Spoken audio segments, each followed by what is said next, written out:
पीले दांत वाली बहू। रंजना कभी ब्रश नहीं करती थी। उसे कितनी बार उसके माँ बाप ने डांटा, लेकिन उसका कोई असर उस पर होता ही नहीं था, जिस कारण से उसके दांत पीले पीले हो जाते हैं। शादी के बाद। अरे बहू, वैसे तो तुझ में कोई कमी नहीं है, पर तेरे दांत इतने पीले कैसे हैं बेटा? कैसे मतलब? कोई सर्जरी थोड़ी ना कराइए। वो तो क्या नाम, मैं ब्रश नहीं करती थी तो पीले हो गए। अब क्या करूं? आप कहें तो लाल करवा लूं या फिर काले?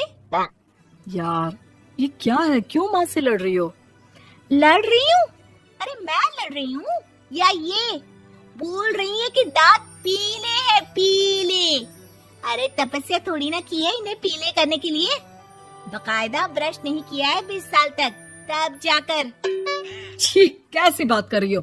ये उस वक्त तो पीले नहीं थे जब हम लोग तुम्हें देखने आए थे।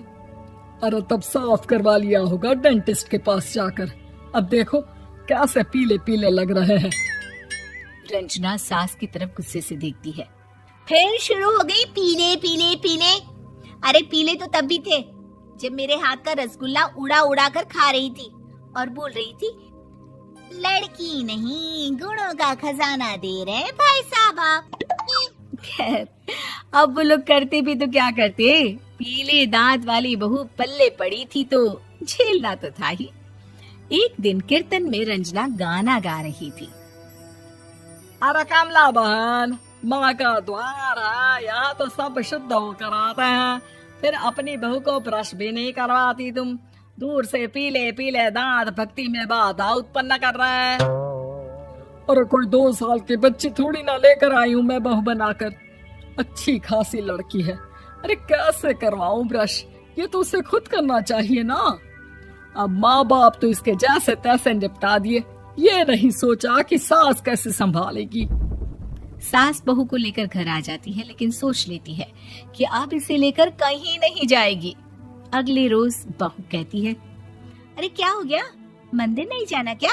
कीर्तन का वक्त हो रहा है। मेरी मधुर वाणी से कान्हा जी जागते हैं और सोते हैं। आप तो जानती है ना उनकी भक्ति में कितना मन लगता है मेरा। वो क्या है ना, तबीयत ठीक नहीं लग रही है मेरी, आराम करूंगी मैं। तबीयत ठीक नहीं लग रही? अभी तो मिथुन के गाने पर नाच रही थी आप, और अब बोल रही है कि तबीयत ठीक नहीं लग रही। अरे भक्ति में मन लगा लो सासू माँ, ऊपर जाना है, क्या मुंह दिखाओगी आप? हाँ? सास को बहू की बात पर गुस्सा आ जाता है। मैं क्या मुंह दिखाऊंगी, इसकी चिंता तो ना कर, समझी?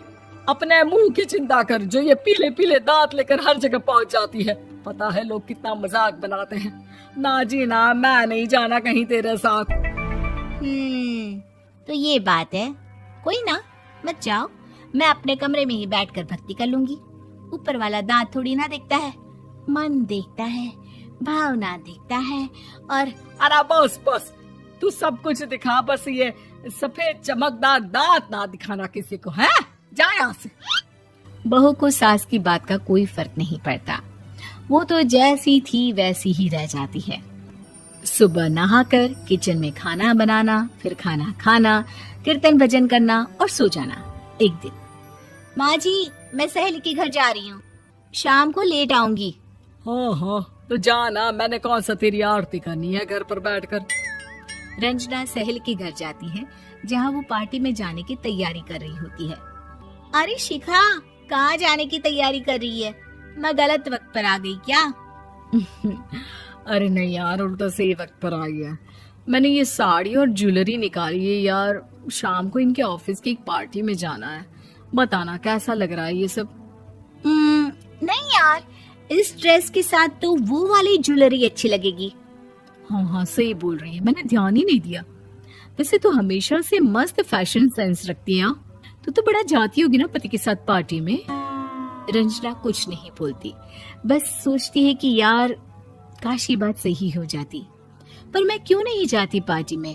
क्या इन लोगों की कोई पार्टी होती नहीं होगी? रंजना घर आती है और रात में पति से सवाल करती है, एक बात बताइए, आप मुझे किसी पार्टी में क्यों नहीं ले जाते? क्या आपके यहाँ ऑफिस में पार्टी नहीं होती? पति बेचारा क्या कहता कि दांत पीले हैं तुम्हारे इसलिए। अरे कोई पार्टी होती नहीं हम लोगों के ऑफिस में, तो कहाँ से लेकर जाऊं? और मार्केट, मॉल, कहीं वीकेंड घूमना, कहीं तो। अरे यार सारे हफ्ते में एक छुट्टी मिलती है, तो सोचता हूँ कि आराम ही कर लूं। क्यों? रंजना मन मार के रह जाती है। पहले कभी सास के साथ मंदिर जाया करती थी, लेकिन वो भी सास ने ले जाना बंद कर दिया। घर बैठी बैठी रंजना बोर हो जाती है। तभी उसे आइडिया आता है और वो मायके जाने का सोचती है। सासू माँ, 2 दिनों के लिए मम्मी के घर जा रही हूँ। अच्छा ठीक है, आराम से जा। और हाँ, माँ से कुछ अच्छी आदत सीख कर आना कि कैसे शरीर के हर भाग की तरह दांतों की सफाई भी जरूरी होती है, समझी? शुरू हो गई ना आप। वो लोग आपकी तरह नहीं है कि छोटी छोटी बात का बतंगड़ बना दे। उन लोगों के लिए मैं मायने रखती हूँ, ना कि मेरे पीले पीले दांत। रंजना माँ को बिना बताए उन लोगों को सरप्राइज देती है, लेकिन जैसे ही वो दरवाजे पर पहुंचती है, अंदर देखती है कि घर वाले कहीं जा रहे होते हैं। अब माँ, काश रंजना दीदी के दांतों वाली प्रॉब्लम नहीं होती, तो वो भी हम लोगों के साथ चलती ना बुआ जी की बेटी की शादी में। हाँ बेटा, लेकिन अब उसे कौन समझाए कि उसको उसके पीले दांत नहीं दिखते, लेकिन उसके आसपास के लोगों को कितना एम्बैरेसिंग फील कराते हैं। मुझे तो कितनी बार उसके स्कूल की टीचर ने शिकायत की कि उसके साथ कोई लड़की बैठना भी नहीं चाहती, और ना ही कॉलेज में कोई उससे बात करना चाहता था। लेकिन पता नहीं क्यों उसे ये बात समझ में ही नहीं आती।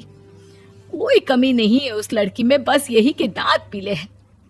वो तो भला हो जीजा जी और उनकी माँ का, जो दीदी को जैसी है वैसे ही रखा हुआ है। रंजना को अपने घर वालों की बात सुनकर बहुत दुख होता है।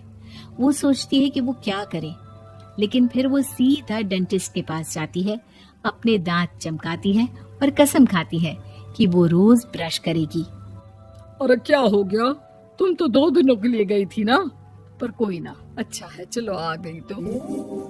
रंजना सास के सामने आकर खड़ी हो जाती है और पूरी स्माइल करती है, उसके चमकदार दांतों को दिखाती हुई। हैं?